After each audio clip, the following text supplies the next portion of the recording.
short blonde woman in her 40s was wobbly and uncoordinated when she was removed from a smashed vehicle on Highway 17 near Arnprior on the evening of March 31st, 2011. That was the testimony of two witnesses in the trial of Pembroke dentist Dr. Christy Natsis, which continued on Tuesday. Now, the two men that testified today, Barry Young and Daniel Quinn, said they were returning home with a third friend from a trip to the United States when they came across the accident. They pulled over and immediately walked over to the crash site to offer assistance, and that was when they approached the black cart in which the woman was trapped. They asked the woman how she was, to which she said she was okay, but she couldn't exit the vehicle. She was eventually helped out through another door, and it was at that point that both Barry Young and Daniel Quinn said that she appeared to be wobbly and uncoordinated and having trouble keeping her balance.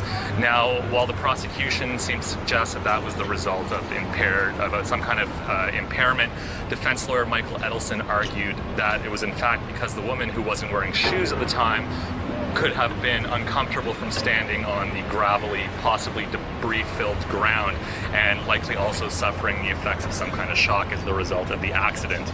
Now, a third man who has yet to testify in the case is also reported to have known the woman and identified her at the site as simply Christy, according to the two men who testified today. When that man approached the vehicle, Mr. Quinn said that he overheard the woman in the vehicle, identified as Christy, ask the other man for a piece of gum. Now, this is something that he did not do. Barry Young testified that he then went over to the other white vehicle involved in the collision to see a seriously injured man, later identified as Brian Casey, who at that point was unconscious and unable to communicate.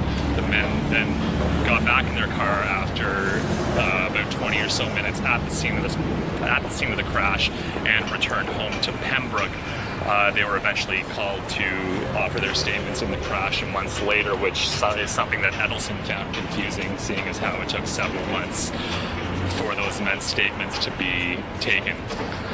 The trial will continue on Wednesday with additional testimony. For the Ottawa Sun, I'm Chris Hoffley.